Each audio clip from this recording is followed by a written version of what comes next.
In today's video, we will be hiking to the tallest waterfall in Lassen Volcanic National Park.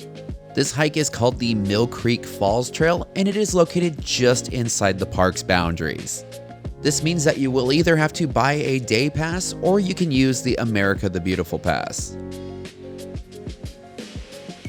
The trailhead shares a parking lot with the visitor center, but the good thing is that this parking area is pretty big. We did not see a lot of signage showing us where the trailhead is, but if you are facing the visitor center, it is off to the right. This hike is 3.6 miles long with 777 feet of elevation gain, and it's rated as moderately strenuous. After making your way down this short flight of stairs, you need to keep your eyes on the left side of the trail because there is a small dirt trail on the side of the path, and this is where we begin our hike. The first thing that you will see on this trail is a ton of devastation. This is the result of the Dixie Fire that happened back in 2021. This fire burned a total of 963,309 acres, making it the largest single fire in California history. And while it is really sad that all of the trees here got burned, one of the volunteers at the visitor center had a really interesting take on it. Once fires come through and take all of the trees away, it gives an opportunity for small bushes and flowers to grow. These plants and flowers would otherwise not get enough sunlight to grow, so it's Mother Nature's way of redecorating. We were doing this hike in early June, and we would definitely recommend doing it at this time of year because the wildflowers were going crazy. At right around 0.3 of a mile, you will be crossing the first of 3 bridges, and this is one of many photo ops on this hike. Just after crossing the bridge, you will be making your first climb. This one is short, but some of the climbs along the way are slippery. Grippy shoes are highly recommended for this hike, and they will make your life a whole lot easier. Even though there are still some burnt trees on this part of the trail, it's amazing to see how much the scenery has changed in a very short distance.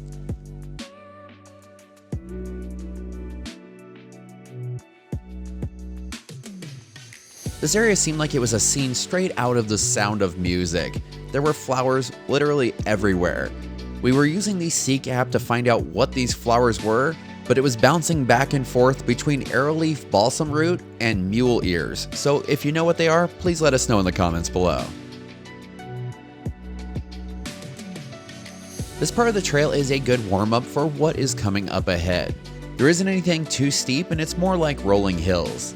Keep in mind though that we are starting off at 6,700 feet above sea level, so if you are flatlanders like us, the air is a little bit thin up here. If you are looking for more strenuous trails, be sure to stay tuned for next week's video where we head to Kings Creek Falls. That one has a bit more climbing involved, and it also has some incredible waterfalls.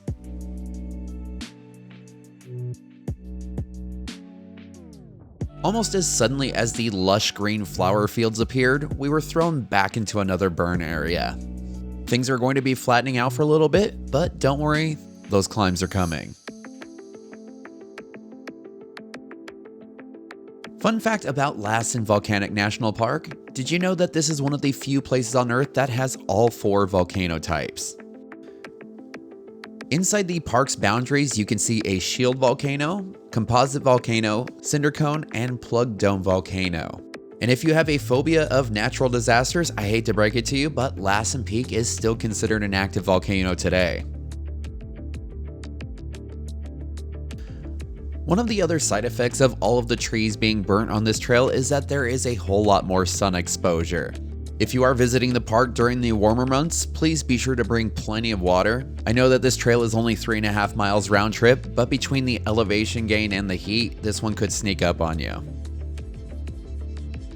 Speaking of elevation gain, we are now at that climb that will be taking us almost all the way to the waterfall. This climb is quite relentless, and over the course of it, you'll be gaining about 300 feet of elevation. One of the really neat things about visiting Lassen Volcanic National Park is the amount of biodiversity that you find here. You've already seen a wide variety of plant life in this video, but one interesting thing about this park is that it sits where 3 different ecosystems meet. The Cascade Range, Sierra Nevada, and Great Basin all converge here, creating exceptional biodiversity with more than 1,000 plant and animal species. This is really evident when you do other hikes in the park like Paradise Meadow. Since this hike shares the parking lot with the visitor center, we highly recommend stopping in there either before or after. We talked to several rangers over the course of our visit, and they were super knowledgeable and more than happy to share their knowledge. We love random facts, and they had plenty of them for us, like the fact that you can gain over 8,500 feet of elevation without setting foot out of your car. If you have balance issues or you're just plain clumsy, you may want to bring some hiking poles. This portion of the trail is very narrow and there is a pretty good drop off on the right side. While it is not a sheer cliff, it is steep enough that I think if you start to fall, you're going all the way down to the bottom. Once you reach this narrow section, you will be happy to know that you are almost done climbing and you're almost all the way to the waterfall as well. With all the beauty that we found here, we were pretty shocked to find out that Lassen Volcanic National Park is one of the least visited national parks in California. I mean, I guess it is pretty hard to compete when you're going up against titans like Joshua Tree National Park or Yosemite, but I don't think that it would be much of a stretch to say that we enjoyed this park just as much as the more popular ones. Our calves all breathed a sigh of relief as we reached the top of the climb. Now it's a nice easy downhill all the way to the waterfall. You will have a little bit of a choice to make here. There is a viewing area where you can view the waterfall from afar. This is one of the best places to be if you want to get all 75 feet of the waterfall in a single shot. But the trail does go on a little bit further and we think that it is definitely worth it, and you'll see why in just a little bit. Just know that doing this bonus trail will require a steep downhill on the way out, and that means a steep uphill on the way back. And it will also add about 0.4 of a mile to the overall distance of your hike. I'm glad that we did the bonus hike though, because it showed us a very interesting fact about this waterfall. And that is that it is not fed by one creek, but by two creeks.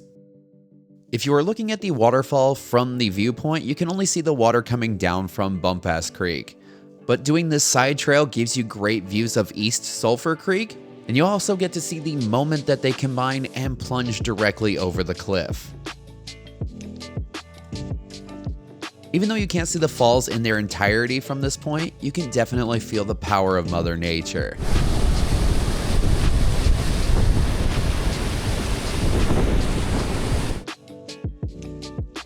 After crossing that second bridge, you are only a short distance from where the trail comes to a dead end, at least for day hikers.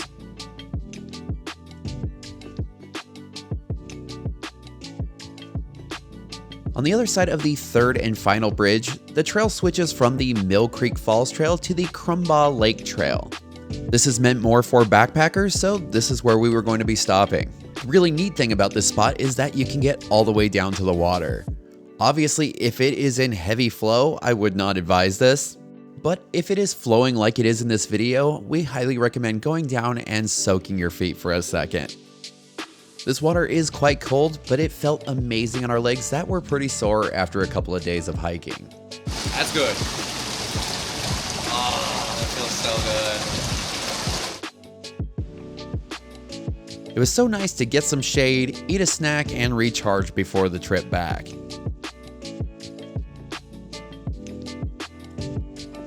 This is an out and back trail, so you will be heading back to the car the same exact way that you came in. The good thing is that what seemed like the steepest portions of the trail are going to be downhill this time, but you are still going to have some climbing to do. Overall, this is a really great hike. It's just challenging enough to make you feel accomplished, but overall you don't need to be a seasoned hiker to do this.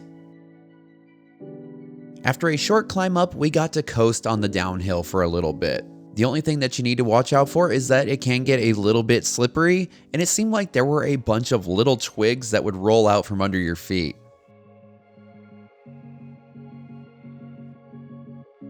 In typical fashion, the hike felt way shorter than it did when we were on our way out to the waterfall. It could be because we knew what to expect, or it could be because the most strenuous parts of the trail were much easier in this direction. Soon we were back to the beautiful flower fields.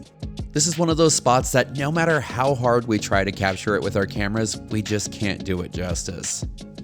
This is one of those kinds of places that you need to see for yourself to really appreciate. We do have one part left that is probably going to get your heart rate elevated and you breathing a little bit heavily, and it's after you cross this final bridge. We have a couple more switchbacks to do before we are back at the car. These aren't anywhere near as steep as some of the hills that we climbed on our way to the waterfall, but once again, that elevation gets us every time. Once we were at the top of the hill, we were back at the car. And that's going to do it for our hike to Mill Creek Falls. Have you been to Lassen Volcanic National Park? If so, what was your favorite hike there? Let us know in the comments. If you enjoyed this video, please be sure to like, comment, and subscribe. Maybe even hit that hype button. If you have ideas for future videos, let us know in the comments. And for all the information about Mill Creek Falls and other awesome adventures, head on over to 𝐿𝑖𝐍𝐼𝐒𝐻𝑒𝑡ℎADVENTURE.com.